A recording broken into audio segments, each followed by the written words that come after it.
ಶುಭ ಸಂಜೆ ಮಕ್ಕಳೇ. ಇಂದು ನಾವು CBSE ಬೋರ್ಡ್ ಪರೀಕ್ಷೆಯಲ್ಲಿ ಕೇಳಲೇಬೇಕಾದ 2 ಅಂಕದ ಪ್ರಶ್ನೋತ್ತರಗಳ ಬಗ್ಗೆ ಚರ್ಚಿಸೋಣ. ಉದಾತ್ತ ಚಿಂತನೆಗಳು ಪಾಠದ ಪ್ರಶ್ನೋತ್ತರಗಳು. ಮೊದಲ ಪ್ರಶ್ನೆ, ಕ್ರಿಯಾ ಸ್ವಾತಂತ್ರ್ಯ ಎಂದರೇನು? ಉತ್ತರ: ಕ್ರಿಯಾ ಸ್ವಾತಂತ್ರ್ಯ ಎಂದರೆ ತನಗೆ ಇಷ್ಟ ಬಂದ ಕೆಲಸವನ್ನು ಮಾಡಲು ವ್ಯಕ್ತಿಗೆ ಅವಕಾಶವಿರುವುದು. ಅದು ಔಪಚಾರಿಕವಾಗಿದ್ದರೆ ಸಾಲದು, ವಾಸ್ತವಿಕವಾಗಿ ಕೂಡ ಜಾರಿಯಲ್ಲಿರಬೇಕು.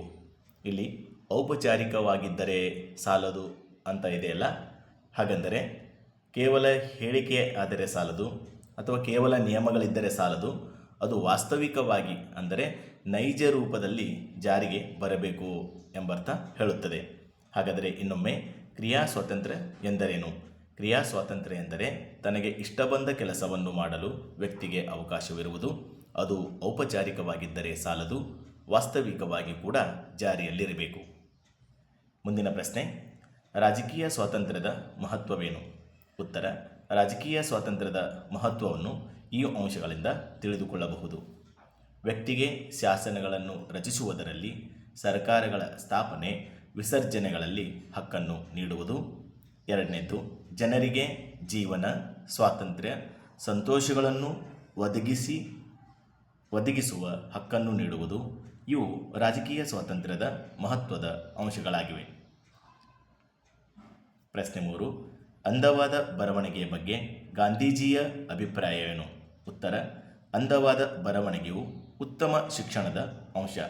ಇದನ್ನು ಪ್ರತಿಯೊಬ್ಬ ಯುವಕನೂ ಯುವತಿಯೂ ತಿಳಿದುಕೊಳ್ಳಬೇಕು ಎನ್ನುವುದು ಗಾಂಧೀಜಿಯವರ ಅಭಿಪ್ರಾಯ.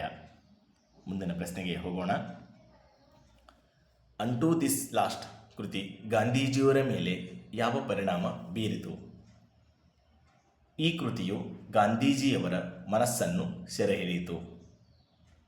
ಈ ಕೃತಿಯಲ್ಲಿಯ ಧ್ಯೇಯಗಳಂತೆ ಗಾಂಧೀಜಿಯವರು ತಮ್ಮ ಜೀವನವನ್ನು ಬದಲಾಯಿಸಲು ನಿರ್ಧರಿಸಿದರು. ಈ ಕೃತಿಯನ್ನು ಸರ್ವೋದಯ ಎಂಬ ಹೆಸರಿನಿಂದ ಗುಜರಾತಿ ಭಾಷೆಗೆ ಭಾಷಾಂತರಿಸಿದರು. ಹೀಗೆ ಈ ಕೃತಿ ಗಾಂಧೀಜಿಯವರ ಬಾಳಿನಲ್ಲಿ ತಕ್ಷಣ ಪರಿಣಾಮಕಾರಿಯಾದ ಬದಲಾವಣೆ ಮಾಡಿತು. ಅಂಟು ದಿಸ್ ಲಾಸ್ಟ್ ಗ್ರಂಥದ ಸಿದ್ಧಾಂತಗಳು. ಒಂದನೇದ್ದು, ಎಲ್ಲರ ಒಳ್ಳೆಯದರಲ್ಲಿಯೇ ನಮ್ಮ ಒಳ್ಳೆಯದು ಅಡಗಿದೆ. ಎರಡನೇದ್ದು, ವಕೀಲನ ಕೆಲಸಕ್ಕೆ ಇರುವ ಬೆಲೆಯೇ ಕ್ಷೌರಿಕನ ಕೆಲಸಕ್ಕೂ ಇದೆ. ಮೂರನೇದ್ದು, ತಮ್ಮ ಕೆಲಸದಿಂದ ಜೀವನ ಮಾಡಲು ಎಲ್ಲರಿಗೂ ಸಮಾನವಾದ ಹಕ್ಕಿದೆ. ನಾಲ್ಕನೇದು, ಶ್ರಮಜೀವಿಯ ಜೀವನ ಉಳುವವನ ಜೀವನವೇ ಯೋಗ್ಯ ಜೀವನ. ಇವು ಅಂಟು ದಿಸ್ ಲಾಸ್ಟ್ ಗ್ರಂಥದ ಸಿದ್ಧಾಂತಗಳು.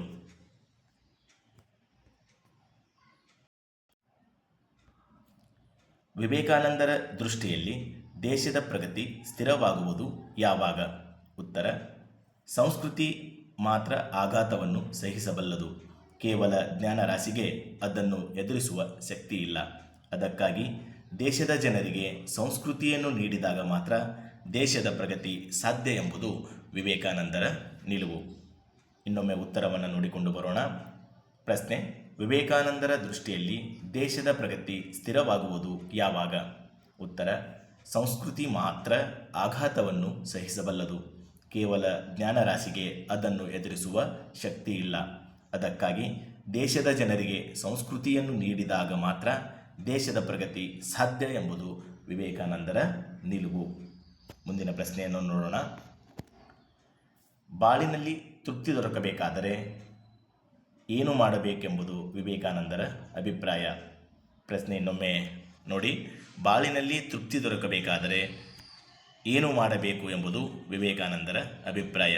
ಉತ್ತರ: ಬಾಳಿನಲ್ಲಿ ತೃಪ್ತಿ ದೊರಕಬೇಕಾದರೆ ನಮ್ಮ ದೇಶದ ಮತ್ತು ಜಗತ್ತಿನ ಕಲ್ಯಾಣ ನಮ್ಮ ಮೇಲೆ ನಿಂತಿದೆ ಎಂದು ಭಾವಿಸಿ ಕಾರ್ಯನಿರತರಾಗಬೇಕು. ಎರಡನೇದು, ವೇದಾಂತದ ಸಂದೇಶಗಳನ್ನು ಪ್ರತಿ ಮನೆಗೂ ಸಾರಬೇಕು. ಮೂರನೇದು, ಪ್ರತಿಯೊಂದು ಆತ್ಮದಲ್ಲಿರುವ ಸೂಕ್ತ ಪಾವಿತ್ರ್ಯವನ್ನು ಜಾಗೃತಗೊಳಿಸಬೇಕು ಎಂಬುದು ವಿವೇಕಾನಂದರ ಅಭಿಪ್ರಾಯ. ಇಲ್ಲಿ ಪಾಯಿಂಟ್ಸ್ಗಳನ್ನು ತೋರಿಸಲಾಗಿದೆ. ಈ ಪಾಯಿಂಟ್ಸ್ಗಳನ್ನು ಕೂಡಿಸಿ ಬರೆದರೆ ಇದಕ್ಕೆ ಉತ್ತರ ಸರಿಯಾಗುತ್ತೆ. ಪಾಯಿಂಟ್ಸ್ಗಳನ್ನು ಏಕೆ ಕೊಡಲಾಗಿದೆ ಅಂತಂದರೆ ನಿಮಗೆ ಓದಲು ಸರಳವಾಗುತ್ತೆ ಎಂಬ ಕಾರಣಕ್ಕಾಗಿ ಪಾಯಿಂಟ್ಸ್ನಲ್ಲಿ ಕೊಟ್ಟಿದ್ದಾರೆ. ಈ ಎಲ್ಲ ಪಾಯಿಂಟ್ಸ್ಗಳನ್ನು ಕೂಡಿಸಿ ಬರೆದರೆ ಇದಕ್ಕೆ ಸರಿಯಾದ ಉತ್ತರ ಆಗುತ್ತೆ. ಇನ್ನೊಮ್ಮೆ ನೋಡೋಣ. ಬಾಳಿನಲ್ಲಿ ತೃಪ್ತಿ ದೊರಕಬೇಕಾದರೆ ಏನು ಮಾಡಬೇಕು ಎಂಬುದು ವಿವೇಕಾನಂದರ ಅಭಿಪ್ರಾಯ. ಬಾಳಿನಲ್ಲಿ ತೃಪ್ತಿ ದೊರಕಬೇಕಾದರೆ ಮೊದಲು ನೋಡಿ, ನಮ್ಮ ದೇಶದ ಮತ್ತು ಜಗತ್ತಿನ ಕಲ್ಯಾಣ ನಮ್ಮ ಮೇಲೆ ನಿಂತಿದೆ ಎಂದು ಭಾವಿಸಿಕೊಂಡು ಕಾರ್ಯನಿರತರಾಗಬೇಕು. ಹಾಗೆ ವೇದಾಂತದ ಸಂದೇಶಗಳನ್ನು ಪ್ರತಿ ಮನೆಗೂ ಸಾರಬೇಕು. ಪ್ರತಿಯೊಂದು ಆತ್ಮದಲ್ಲಿರುವ ಸೂಕ್ತ ಪಾವಿತ್ರ್ಯವನ್ನು ಜಾಗೃತಗೊಳಿಸಬೇಕು ಎಂಬುದು ವಿವೇಕಾನಂದರ ಅಭಿಪ್ರಾಯವಾಗಿದೆ.